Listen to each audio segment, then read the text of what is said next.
Salut tout le monde, c'est Raito, on se retrouve pour les spoilers du chapitre 1072, je suis hyper content qu'on se retrouve pour les spoilers, tout simplement parce que là, j'ai l'impression que ça fait une éternité qu'on n'a pas eu de spoiler de One Piece, qu'on n'a pas eu de chapitre de One Piece, donc vous inquiétez pas, je vais vous donner toutes les informations qui ont été révélées sur le chapitre 1072 comme d'habitude, on va aller direct à l'essentiel, pas d'inquiétude là-dessus, n'hésitez pas à liker à maximum la vidéo, c'est hyper important pour me soutenir, à vous abonner si vous aimez One Piece, tout simplement, parce qu'on en parle à chaque fois qu'il y a un chapitre, on en parle régulièrement sur la chaîne, on est des fans de One Piece. Voilà, donc n'hésite pas à t'abonner et dis-moi en commentaire ton avis sur les spoilers parce que je pense que ce que je vais annoncer, ça va un petit peu chambouler certaines personnes, donc on va voir tout ça. En tout cas, c'est parti. Première chose, le titre du chapitre 1072, ça va être le poids des souvenirs.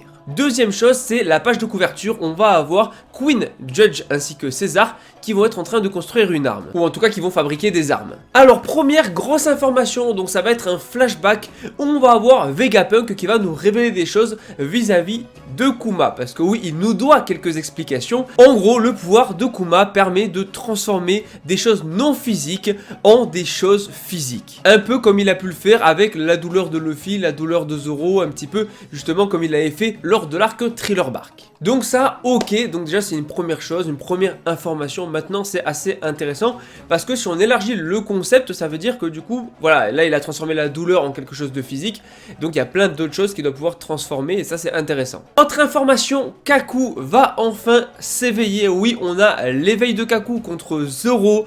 Maintenant, on va voir que Zoro le surpasse toujours et ça n'a rien d'étonnant. Zoro est déjà largement au-dessus. C'est le second d'un Yonko, le second de Luffy. Donc malgré l'éveil de Kaku, comme l'éveil de Lucci finalement, Zoro est au-dessus de Kaku, tout comme Luffy est au-dessus de Rob Lucci. Et enfin vient la grosse information, oui c'est assez court, voilà je vous ai dit on va direct à l'essentiel. On va pas y passer 15 ans non plus, je veux vous donner l'information, je sais que c'est juste l'info qui vous intéresse donc je vais vous la donner. Et de toute façon le vendredi normalement ou le jeudi, enfin quand sort le chapitre, vous avez la review analyse complète, beaucoup plus détaillée. Et en tout cas on va parler de cette dernière info, Stussy.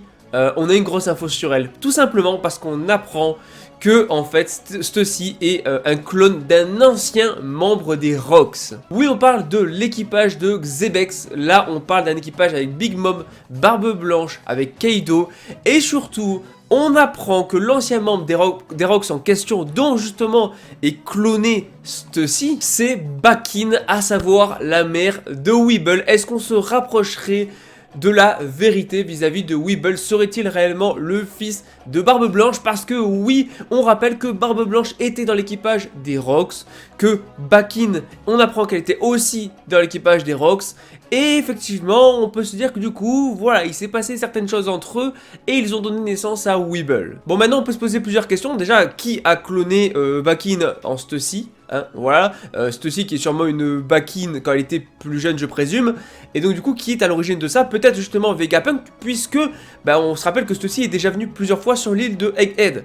Donc elle a des liens avec l'île et en même temps avec Vegapunk. Donc potentiellement lui, ou peut-être des alliés en tout cas de Vegapunk. Donc voilà, et aussi pas de pause la semaine prochaine, et encore heureux parce que bon, on a attendu longtemps pour l'avoir ce chapitre.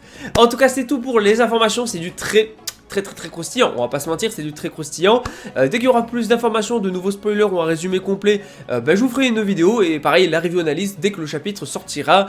Voilà, on va se régaler, on va manger One Piece, là c'est cool, ça fait plaisir, ça fait longtemps qu'on n'a pas eu nos chapitres de One Piece, on était en manque. D'ailleurs je me refais One Piece actuellement en manga, je suis au chapitre, je suis à l'arc d'Alabasta, au début de l'arc Alabasta, chapitre 150, donc voilà, donc ça avance, je me refais One Piece pour vous proposer du contenu encore meilleur et tout, donc n'hésitez pas à liker, à vous abonner, à me dire en commentaire votre avis sur les spoilers, mais également vos théories sur ce que je vous ai dit, parce que là, voilà, faites vos théories sur Bakin, sur Weeble, etc. parce qu'il y a quand même des choses à dire sur Stussy et tout, donc n'hésitez pas, lâchez-vous dans les théories. Et en tout cas, du coup, moi je vous dis à la prochaine, allez, ciao tout le monde.